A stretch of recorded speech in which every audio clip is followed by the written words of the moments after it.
बेटी कन्यादान के लिए अपने पिता का इंतजार कर रही। पिता गायब था। हर कोई उसके पिता को ढूंढने लगता है, पर जिस समय पर गेट का ताला तोड़ा जाता है, अंदर जाया जाता है, एक ऐसी हालात में उसका पिता मिलता है। कलेजा पसीज उठता है। नमस्कार दोस्तों, स्वागत है आप सभी का एक बार फिर से। बड़ी वारदात निकलकर सामने आ रही है लखनऊ से, कोतवाली से, मोहनलालगंज से, जहां पर एक आदमी जिसका नाम सुनील बताया जा रहा है, उसकी उम्र करीबन 58 साल थी। उसकी 5 बेटियां और 1 बेटा बताया जा रहा है। उसकी सबसे बड़ी लड़की जिसका नाम नव्या बताया जा रहा है, उसकी उम्र करीबन 28 साल हो चुकी थी। पिता ने अपनी बेटी की शादी के लिए अरमान जगाए थे। वह चाहता था कि उसकी लड़की की शादी बड़ी धूमधाम से हो। दरअसल बता दें कि अपनी बेटी की शादी के लिए वह लड़का देख चुका था। उसकी लड़की की शादी फिक्स हो चुकी थी। उसके पश्चात में भी उसका पिता शराब का सेवन किया करता था। पिता को काफ़ी ज़्यादा शराब का सेवन करने की आदत थी। शराब का सेवन करके कभी कभार वह घर से 2 या 3 दिन गायब भी रहा था, जिसके चलते उसकी पत्नी उसके साथ में काफ़ी ज़्यादा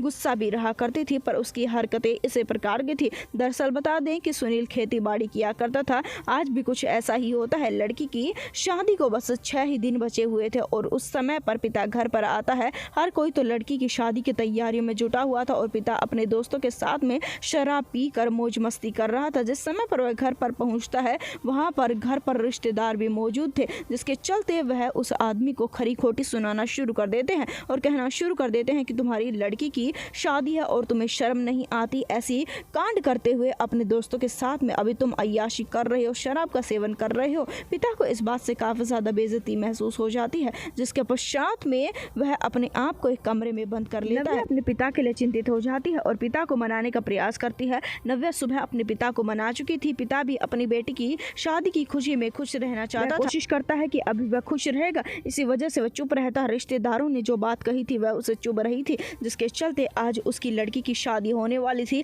और जिस समय पर उसकी लड़की की शादी होने वाली थी, उससे पहली वाली रात भी उसके दोस्तों का उसके पास में फ़ोन आ जाता है। उसके दोस्त उससे फिर से शराब पीने के लिए बुला रहे थे, जिसके चलते वह शराब पीने के लिए चला भी जाता है और रात के समय में शराब के नशे में टल्ली होकर आता है। रिश्तेदार तो उसे ताना मार ही रहे थे। अब उसकी लड़की नव्या भी उसे ताना मारने लगती है और कहती है कि आपको मेरे लिए एक दिन की खुशी भी बर्दाश्त नहीं हुई। अब आप शराब का सेवन करके आए हैं, अब आप यहाँ पर ढोंग करेंगे, मेरी शादी को बर्बाद करेंगे। ना सिर्फ इतना, उसकी पत्नी भी उससे ऐसे ही टोन में बात कर रही थी, ऐसे ही ऊंची आवाज़ में बात कर रही थी। ये बात उसे पसंद नहीं आती है, जिसके चलते वह चुपचाप अपने कमरे में अपने आप को बंद कर लेता है। सुबह की बात थी और शादी की सारी तैयारियां हो जाती हैं। लड़की अपने पिता से रूठी हुई थी, अपने पिता को जगाने की एक बार भी कोशिश नहीं करती है। उसकी पत्नी भी अपने पति से नाराज थी, जिसके चलते शादी की सारी तैयारियां होने के पश्चात में रस्मों का समय आ जाता है, जिसके चलते इतने समय से वह आदमी बाहर नहीं आया था, जिसके चलते हर किसी को शक हो जाता है।